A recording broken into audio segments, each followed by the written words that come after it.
மத்தேயு 16:14. அதற்கு அவர்கள், சிலர் உம்மை யோவான் ஸ்நானன் என்றும், சிலர் எலியா என்றும், வேறு சிலர் எரேமியா அல்லது தீர்க்கதரிசிகளில் ஒருவர் என்றும் சொல்லுகிறார்கள் என்றார்கள். சிலர் எலியா என்று சொல்கிறார்கள். எலியா என்று சொல்வதில், இயேசுவை எலியா என்று சொல்வதில் ஒரு சின்ன ஒரு பின்னணி இருக்கு.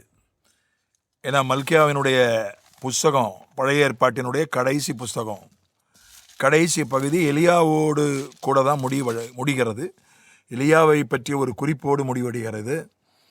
மல்கியா 4:5, இதோ கர்த்தருடைய பெரிதும் பயங்கரமுமான நாள் வருகிறதற்கு முன்னே நான் உங்களிடத்திற்கு எலியா தீர்க்கதரிசியை அனுப்புகிறேன். நான் வந்து பூமியை சங்காரத்தால் அடிக்காதபடிக்கு அவன் பிதாக்களுடைய இருதயத்தை பிள்ளைகளிடத்திற்கும் பிள்ளைகளுடைய இருதயத்தை அவர்கள் பிதாக்களிடத்திற்கும் திருப்புவான். பெரிதும் பயங்கரமுமான கர்த்தருடைய நாள் வருகிறதுக்கு முன்னே எலியா தீர்க்கதரிசியை அனுப்புவேன். இது பைபிளில் வசனம் இருக்கு. அதை அடிப்படையாக கொண்டு சிலர் என்ன சொன்னாங்க, இயேசு கிறிஸ்து தான் எலியா என்று சொன்னார்கள். இயேசு கிறிஸ்துவ தேவகுமாரன், கிறிஸ்து, மேசியா, இரட்சகர் என்பதை தவிர எல்லாத்தையும் சொன்னாங்க இஸ்ரவேல் ஜனங்கள். வசனத்தை படிச்சுதான் சொன்னாங்க. வசனத்தை படிச்சா மட்டும் போதாது, ஆவியானவருடைய வெளிச்சம் இருக்கணும். ஆவியானுடைய வெளிச்சம் இல்லைன்னா, ஏன்னா பிசாசுக்கே நல்லா வசனம் தெரியும். வசனத்தை வச்சுதான் இயேசு கிறிஸ்துக்கிட்ட அவன் பேசினான். தூதர்கள் உம்மை ஏந்தி கொண்டு போவார்கள்னு என்று எழுதப்பட்டிருக்கிறதே, அதனால நீர் மேல இருந்து கீழே குதியும். அந்த மாதிரி அவன் சொன்னான். 91 சங்கீதத்தை எடுத்து அதிலிருந்து ஒரு பகுதியை எடுத்து தான் சொன்னான். அதனால வசனம் அது ஆவியானவருடைய வெளிச்சம் இல்லாம வசனத்தை நாம் புரிந்து கொள்ள முடியாது. வசனத்தை நாம் கடைபிடிக்க முடியாது. மனித முயற்சியால, மனித ஞானத்தால வசனத்தை புரிஞ்சு அதை கடைபிடிக்க முடியாது. ஆவியானவருடைய வெளிச்சம் வேணும். ஏன்னா இந்த வசனத்தின் அடிப்படையில் தான் அவங்க சொல்லிட்டாங்க இயேசு தான் எலியா அப்படின்ட்டாங்க.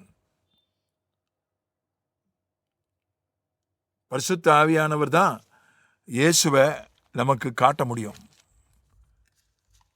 அது எத்தனை தடவை வேண்டுமானாலும் அதை நாம் சொல்லலாம். 1 கொரிந்தியர் 12:3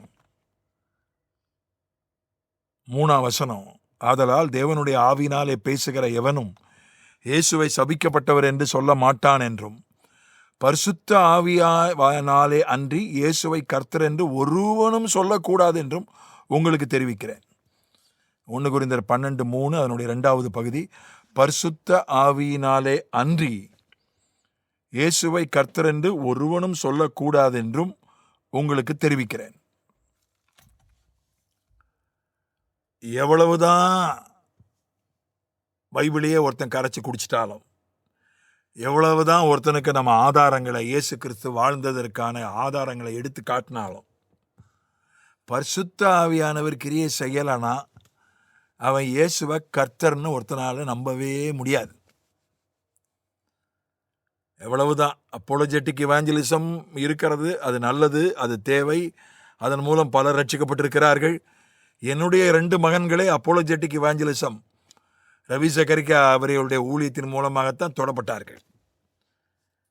ஆனால் வெறும் அந்த விஷயங்கள் மட்டுமல்ல, அந்த விளக்கமும் அறிவும் மட்டுமல்ல, ஆவியானவருடைய கிரியை இருந்ததனால தான் அவர்கள் தொடப்பட்டார்கள். அதனால் ஆவியானவருடைய கிரியை ரொம்ப தேவை. நம்ம எவ்வளவு வசனங்களை வேண்டுமானாலும் பேசலாம், விளக்கலாம், மிக ஞானத்தோடு ஆணித்தனமாக பேசலாம். ஆவியானவர் கிரியை செய்யலைன்னா ஜனங்க இயேசுவை நம்ப மாட்டாங்க.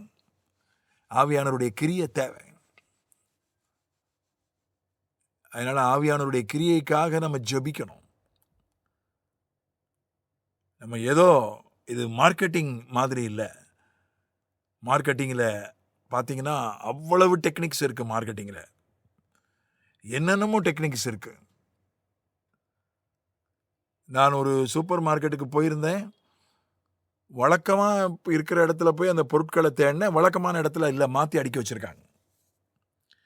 அப்போ என் கூட இருந்தவர் சொன்னார், இது ஒரு மார்க்கெட்டிங் உத்தி, வியாபார உத்தினார். என்னன்னா, சிலர் வழக்கமாக சில பொருட்களை வாங்குறாங்க. அந்த ஒரு பொருள் வழக்கமான இடத்துல வந்து அதை எடுத்துகிட்டு போயிடுறாங்க. மற்ற எதையும் பார்க்க மாட்டாங்க. அதனால் அப்படின்னா மற்ற பொருட்களை பார்க்க மாட்டாங்க, வாங்க மாட்டாங்க. அதனால் வியாபார உத்தி என்னன்னு கேட்டால், அந்த பொருட்களை மாற்றி மாற்றி அடுக்கிறது. அப்போ தேடுவாங்க. தேடும்போது மற்ற பொருட்கள் கண்களில் படும், அதை வாங்குவாங்க.